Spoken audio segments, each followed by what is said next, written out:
Olá, graça e paz, meu irmão, minha irmã. Estamos iniciando a leitura da Bíblia em 365 dias, uma dose de amor com a Palavra de Deus. Hoje, no 61º dia, trago para leitura e compreensão bíblica os livros de Levítico, capítulo 3 e capítulo 4, livro de Salmo, capítulo 47 e o livro de Apocalipse, capítulo 20. A minha recomendação é que todos tenham em mãos bloco de anotação, caneta ou lápis. A Bíblia é tão importante quanto. A sua leitura diariamente nos traz refrigério para a alma, sabedoria, nos aproximando assim de Deus, fortalecendo a nossa fé e esperança. Meu irmão, minha irmã, todos nós temos a necessidade de estarmos em comunhão com Deus diariamente. Este é o momento.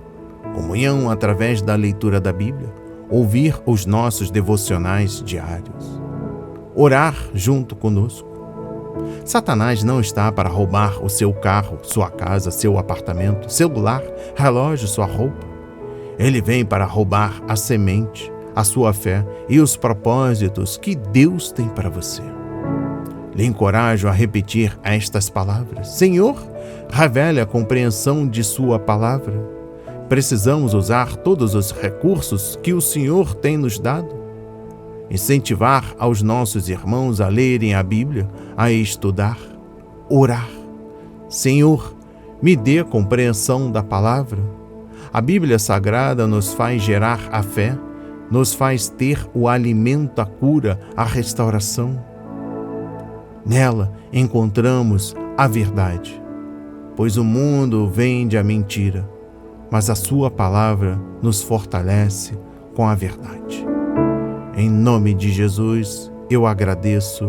Amém e graças a Deus. Se desconecte de tudo e permita que a palavra do Senhor adentre em vossos corações.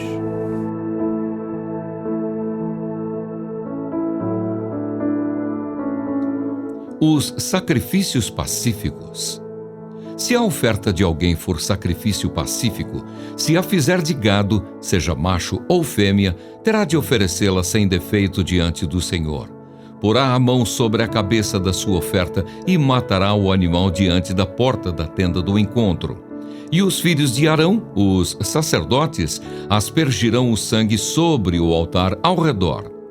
Do sacrifício pacífico a apresentará como oferta queimada ao Senhor a gordura que cobre as entranhas e toda a gordura que fica no meio das entranhas, os 2 rins, a gordura que está sobre eles e junto aos lombos e a membrana sobre o fígado que tirará junto com os rins. E os filhos de Arão queimarão tudo isso sobre o altar, em cima do holocausto que estará sobre a lenha no fogo.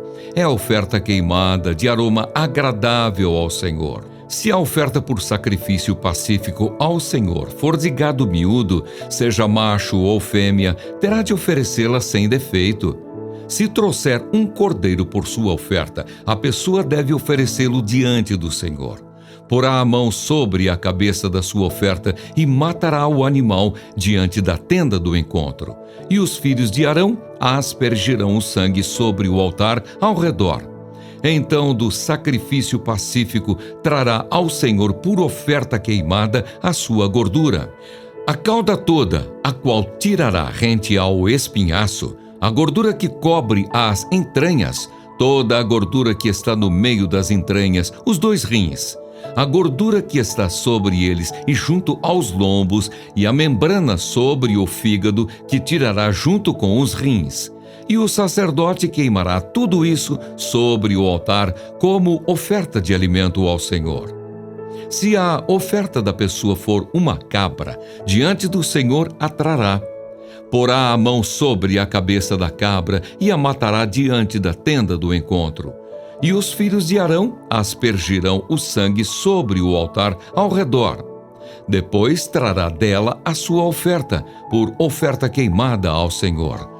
A gordura que cobre as entranhas e toda a gordura que está no meio das entranhas, os 2 rins, a gordura que está sobre eles e junto aos lombos e a membrana sobre o fígado que tirará junto com os rins. E o sacerdote queimará tudo isso sobre o altar como oferta de alimento, de aroma agradável. Toda a gordura será do Senhor. Este é um estatuto perpétuo durante as gerações de vocês, onde quer que morarem. Vocês não comerão nem a gordura, nem o sangue. O sacrifício pelos pecados dos sacerdotes. O Senhor disse a Moisés: fale aos filhos de Israel, dizendo: quando alguém cometer pecado involuntário contra qualquer dos mandamentos do Senhor, por fazer contra algum deles o que não se deve fazer, se o sacerdote ungido pecar, de tal maneira que o povo se torne culpado, oferecerá ao Senhor como oferta pelo pecado um novilho sem defeito. Trará o novilho à porta da tenda do encontro diante do Senhor, porá a mão sobre a cabeça do novilho e o matará diante do Senhor. Então o sacerdote ungido pegará um pouco do sangue do novilho e o trará à tenda do encontro. E molhando o dedo no sangue, o aspergirá 7 vezes diante do Senhor, diante do véu do santuário. O sacerdote também porá um pouco daquele sangue sobre os chifres do altar do incenso aromático, diante do Senhor, altar que está na tenda do encontro. Todo o restante do sangue do novilho ele derramará na base do altar do holocausto, que está à porta da tenda do encontro. O sacerdote tirará toda a gordura do novilho da expiação, a gordura que cobre as entranhas e toda a gordura que está no meio das entranhas, os 2 rins, a gordura que está sobre eles e junto aos lombos, e a membrana sobre o fígado, que tirará junto com os rins, assim como se tira isso do novilho do sacrifício pacífico. E o sacerdote queimará essas partes sobre o altar do holocausto. Mas o couro do novilho, toda a sua carne, a cabeça, as pernas, as entranhas e o excremento, a saber, o novilho todo, levará para fora do arraial, a um lugar puro, onde se lança a cinza, e o queimará sobre a lenha. Será queimado onde se lança a cinza. Os sacrifícios pelos pecados de toda a congregação. Mas se toda a congregação de Israel cometer pecado involuntário, e isso for oculto aos olhos da coletividade, e se fizerem contra algum dos mandamentos do Senhor aquilo que não se deve fazer, e forem culpados, e o pecado que cometeram for notório, então a coletividade trará um novilho como oferta pelo pecado, e o apresentará diante da tenda do encontro. Os anciãos da congregação porão as mãos sobre a cabeça do novilho diante do Senhor, e o novilho será morto diante do Senhor. Então o sacerdote ungido levará uma parte do sangue do novilho à tenda do encontro, molhará o dedo no sangue e o aspergirá 7 vezes diante do Senhor, diante do véu. Depois porá um pouco daquele sangue sobre os chifres do altar que está diante do Senhor na tenda do encontro. Todo o restante do sangue ele derramará na base do altar do holocausto que está à porta da tenda do encontro. Tirará do novilho toda a gordura e a queimará sobre o altar, e fará com este novilho como fez com o novilho da oferta pelo pecado. Assim o sacerdote fará expiação por eles, e eles serão perdoados. Depois levará o novilho para fora do arraial e o queimará como queimou o primeiro novilho. É a oferta pelo pecado da coletividade. Os sacrifícios pelos pecados de um chefe.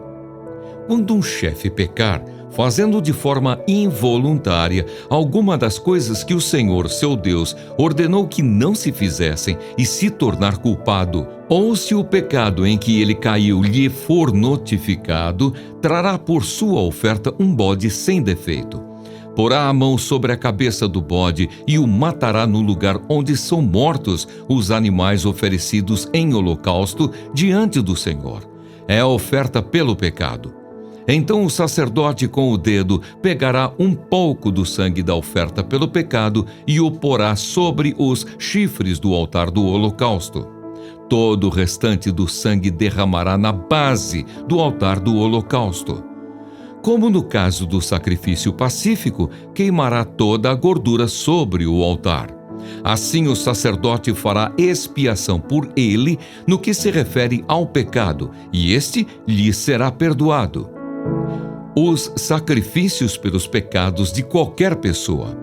Se qualquer pessoa do povo da terra cometer pecado involuntário por fazer alguma das coisas que o Senhor ordenou que não se fizessem e se tornar culpada, ou se o pecado em que ela caiu lhe for notificado, trará por sua oferta uma cabra sem defeito, pelo pecado que cometeu.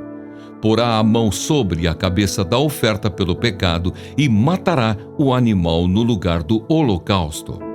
Então o sacerdote, com o dedo, pegará um pouco do sangue da oferta e o porá sobre os chifres do altar do holocausto. Todo o restante do sangue derramará na base do altar. Tirará toda a gordura, como se tira a gordura do sacrifício pacífico. O sacerdote a queimará sobre o altar como aroma agradável ao Senhor. Assim o sacerdote fará expiação pela pessoa, e o pecado lhe será perdoado. Mas se trouxer uma cordeira como oferta pelo pecado, deverá trazer uma fêmea sem defeito. Porá a mão sobre a cabeça da oferta pelo pecado e matará o animal como oferta pelo pecado, no lugar onde são mortos os animais oferecidos em holocausto. Então o sacerdote com o dedo pegará um pouco do sangue da oferta pelo pecado e o porá sobre os chifres do altar do holocausto. Todo o restante do sangue derramará na base do altar. O sacerdote tirará toda a gordura, como se tira a gordura do cordeiro do sacrifício pacífico, e a queimará sobre o altar, em cima das ofertas queimadas do Senhor. Assim o sacerdote, por essa pessoa, fará a expiação do pecado que ela cometeu, e o pecado lhe será perdoado.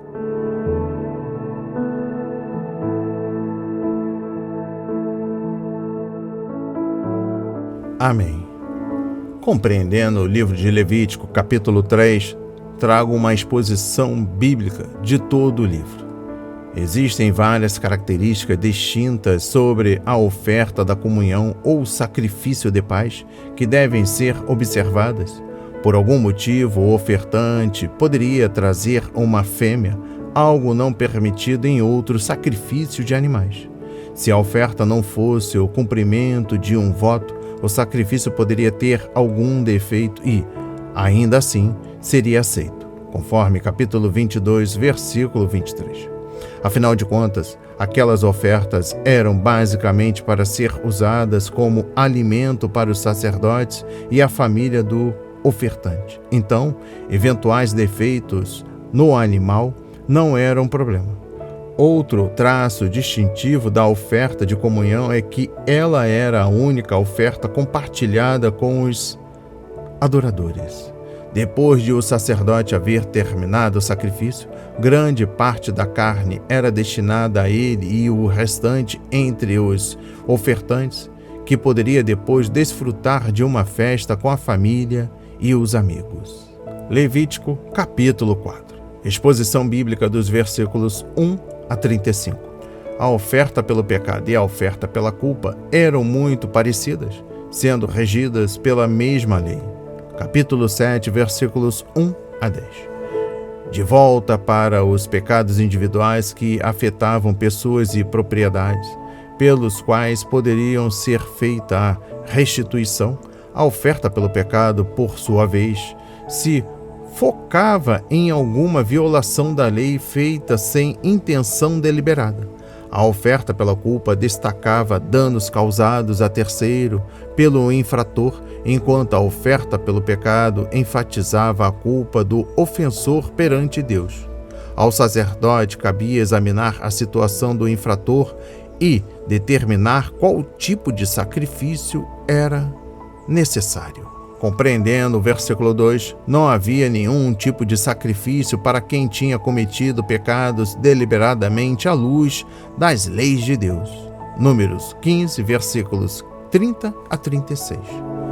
Quando tomou Batseba e, em seguida, assassinou o marido, 2 de Samuel capítulo 11, capítulo 12, Davi pecou consciente de seu ato. Por isso, ele sabia que a sua única esperança era a misericórdia de Deus.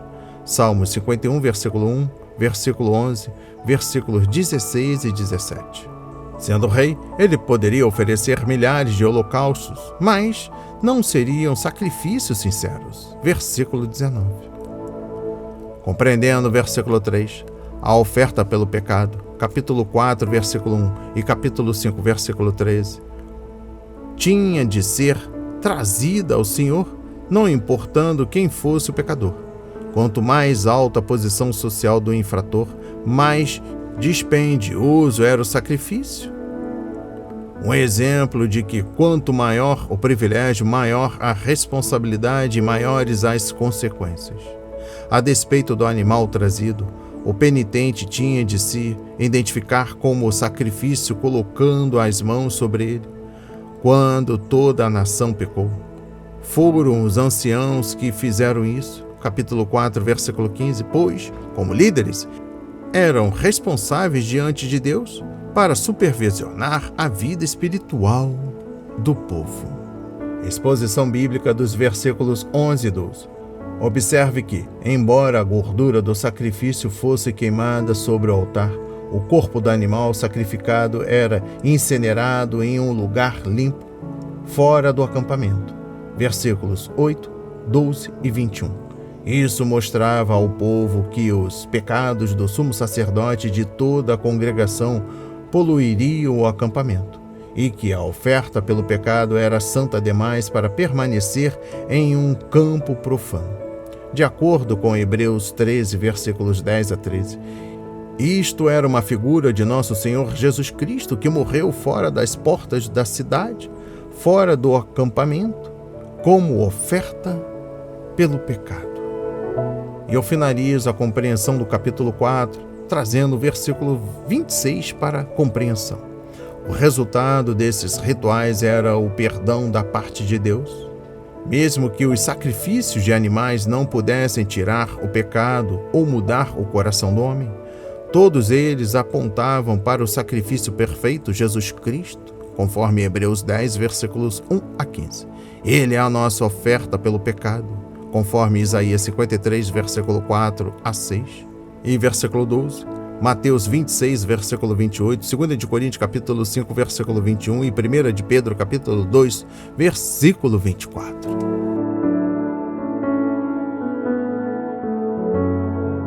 Deus, o Rei de toda a terra. Ao mestre de canto, salmo dos filhos de Corá. Batam palmas todos os povos, aclamem a Deus com vozes de júbilo, pois o Senhor Altíssimo é tremendo, é o grande Rei de toda a terra.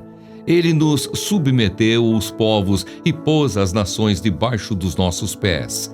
Escolheu para nós a nossa herança, a glória de Jacó, a quem Ele ama.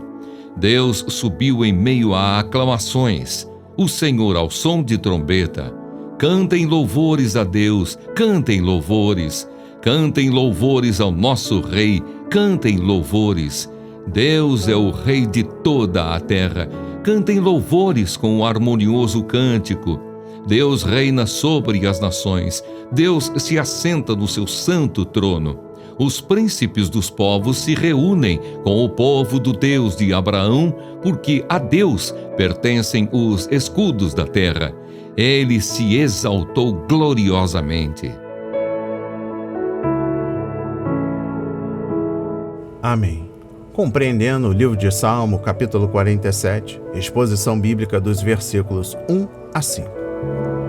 Passamos de Parem de lutar, capítulo 46, versículo 10, para aclamações, palmas e som de trombetas. Os adoradores judeus estavam animados, mas eles também sabiam ficar em silêncio diante do Senhor e esperar nele. Conforme Lamentações 2, versículo 10, Abacuque 2, versículo 20 e Salmos 1, versículo 7, complementando Zacarias 2, versículo 13. Uma vez que o tema do Salmo é o Senhor como Rei, eles o adoravam do modo como acolhiam um novo soberano. 1 de Samuel, capítulo 10, versículo 24, e 2 de Reis, capítulo 11, versículos 12, 13 e versículo 20. Compreendendo o versículo 1, a igreja primitiva moldou o seu culto de acordo com os padrões da sinagoga e enfatizou a oração, a leitura e a exposição das escrituras, além do canto de salmos, hinos e cânticos espirituais. Quando o povo judeu batia palmas e gritava, faziam para o Senhor, em resposta às suas obras maravilhosas. Os judeus não faziam isso para louvar as pessoas que participavam do culto de adoração. Compreendendo o versículo 2, conhecer Deus é conhecer aquele que é impressionantemente em tudo o que é, diz e faz. O livramento que Jerusalém teve de Senaqueribe provou mais uma vez que o Deus de Israel era maior do que todos os deuses e merecia todo o louvor que seu povo pudesse lhe render. Ele deu ao povo a vitória sobre as nações de Canaã e a terra por herança. Exposição bíblica dos versículos 6 a 9. Ocorreu uma coisa extraordinária. Os governantes e os povos das nações gentílicas se juntam a Israel para louvar ao Senhor Deus. Ele não é simplesmente o Deus e Rei de Israel, mas é o Rei de toda a terra. Quando Deus chamou Abraão, era seu plano que Israel fosse uma bênção para toda a terra. Gênesis 12, versículos 1 a 3, Lucas 24, versículo 47, Gálatas 3, versículo 7 a 9. Pois a salvação vem dos judeus. João 4, versículo 22. Exposição bíblica dos versículos 8 e 9. O salmista via a vitória de Deus contra os assírios como um sinal de sua futura vitória contra todas as nações e o estabelecimento de seu reino glorioso. Os profetas anunciaram que os gentios voltariam para o Senhor e dividiriam o reino com Israel. O salmista observou os séculos e viu que isso se cumpriu. E finalizando a compreensão do livro de Salmo, capítulo 47, destaca o versículo 8. A imagem de Deus assentada em seu santo trono é usada com frequência no livro de Apocalipse, capítulo 4, versículos 2, 9 a 10, capítulo 5, versículos 1, 7 e 13, capítulo 6, versículo 16, capítulo 7, versículos 10 e 15, capítulo 19, versículo 4 e capítulo 21, versículo 5. Para o povo de Deus, todo dia é dia de ascensão enquanto louvamos e adoramos o Senhor exaltado e que ascendeu ao céu. Os 1000 anos, a primeira ressurreição. Então vi descer do céu um anjo que tinha na mão a chave do abismo e uma grande corrente. Ele segurou o dragão, a antiga serpente, que é o diabo, Satanás, e o prendeu por 1000 anos. Lançou-o no abismo, fechou-o e pôs selo sobre ele, para que não mais enganasse as nações, até se completarem os 1000 anos. Depois disso, é necessário que ele seja solto por um pouco de tempo. Vi também tronos, e nestes sentaram-se aqueles aos quais foi dada autoridade para julgar. Vi ainda as almas dos que foram decapitados por terem dado testemunho de Jesus e proclamado a palavra de Deus. Estes são os que não adoraram a besta nem a sua imagem, e não receberam a sua marca na testa e na mão. E viveram e reinaram com Cristo durante 1000 anos. Os restantes dos mortos não reviveram até que se completassem os 1000 anos. Esta é a primeira ressurreição. Bem-aventurado e santo é aquele que tem parte na primeira ressurreição. Sobre esses, a segunda morte não tem poder. Pelo contrário, serão sacerdotes de Deus e de Cristo e reinarão com ele os 1000 anos. Satanás é solto e derrotado.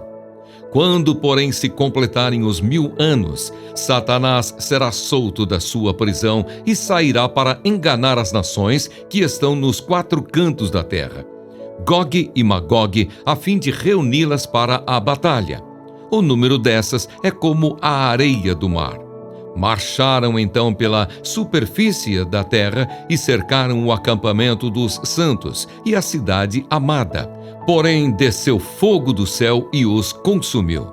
O diabo que os tinha enganado foi lançado no lago de fogo e enxofre, onde já se encontram a besta e o falso profeta, e serão atormentados de dia e de noite para todo o sempre. O juízo de Deus. Vi um grande trono branco e aquele que está sentado nele. A terra e o céu fugiram da presença dele e não se achou lugar para eles. Vi também os mortos, os grandes e os pequenos, que estavam em pé diante do trono. Então foram abertos livros, ainda outro livro, o livro da vida foi aberto.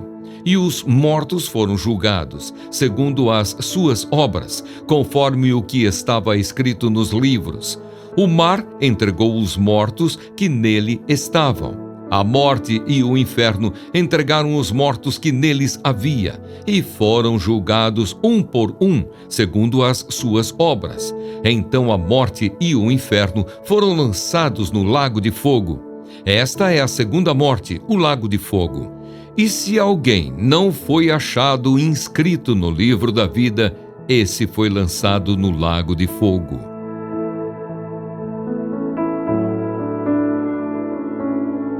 Amém. Compreendendo o livro de Apocalipse, capítulo 20, destaco a exposição bíblica dos versículos 1 a 3. O abismo, mencionado no versículo 1, não é o mesmo que o inferno, e já lemos sobre ele no capítulo 9, versículos 1 e 2, versículo 11, capítulo 11, versículo 7 e capítulo 17, versículo 8. Satanás não é lançado no inferno de imediato porque Deus ainda tem mais uma tarefa para ele executar. Em vez disso, o diabo está confinado no abismo por 1000 anos. Primeiro, Satanás foi expulso do céu, capítulo 12, versículo 9. Aqui, ele é expulso da terra. Exposição bíblica dos versículos 4 a 6. Este período na história é conhecido como milênio, que provém de duas palavras em latim, mille, 1000, e annum, ano.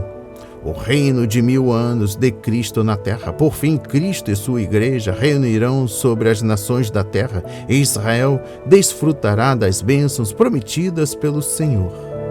Compreendendo o versículo 6, este reino será uma mostra mundial da glória de Cristo. Toda a natureza será libertada da escravidão do pecado. Romanos 8, versículos 19 a 22. Seu estabelecimento será a resposta às orações dos santos. Venha o teu reino também será a demonstração final de Deus da iniquidade, do pecado e da maldade do coração humano sem a graça divina. Exposição bíblica dos versículos 7 a 10. No final do milênio, Satanás será solto do abismo e terá permissão para liderar uma última revolta contra o Senhor. Por quê? Como prova final de que o coração humano é extremamente perverso e só pode ser transformado pela graça de Deus. Imagine a tragédia dessa revolta. As pessoas estavam vivendo em um ambiente perfeito, sob o governo perfeito do Filho de Deus. Finalmente admirarão a verdade e irão se rebelar contra o rei. Sua obediência será vista como mera e falsa submissão e não como a verdadeira fé em Cristo. Compreendendo o versículo 8, a lei reinará, mas não mudará o coração pecaminoso dos seres humanos. As pessoas ainda se revoltarão contra Deus. O milênio será um período de paz, um governo sobre um ambiente perfeito, momento em que a desobediência será julgada rapidamente e com justiça, mas no final, estes falsos súditos do rei irão seguir Satanás e se rebelar contra o Senhor. Na verdade, nem mesmo o ambiente perfeito pode gerar um coração perfeito. Exposição bíblica dos versículos 11 a 15. Não confunda este julgamento junto ao trono branco com o tribunal de Cristo, onde os cristãos terão as suas obras julgadas e recompensadas. Somente os incrédulos estarão nesse julgamento e não haverá recompensas. João descreveu uma cena impressionante. O céu e a terra fugirão, e não restará lugar algum para os pecadores se esconderem. Todos deverão encarar o juiz. Finalizando a leitura da Bíblia e a compreensão do livro de Apocalipse, capítulo 20, trago para conhecimento o versículo 15. O inferno, lago de fogo, é um testemunho do caráter justo de Deus e ele julga o pecado. O inferno também é um testemunho da responsabilidade humana, o fato de que as pessoas não são robôs ou vítimas indefesas das circunstâncias, mas criaturas capazes de fazer escolhas. Deus não manda as pessoas para o inferno. São elas que escolhem ir para lá. Ao rejeitarem o Salvador, conforme Mateus 25, versículo 41, e João 3, versículos 16 a 21, o inferno também é um testemunho do caráter terrível do pecado. Se ao menos uma vez víssemos o pecado como Deus o vê, entenderíamos por que existe um lugar como o inferno. Receba essas palavras em nome de Jesus.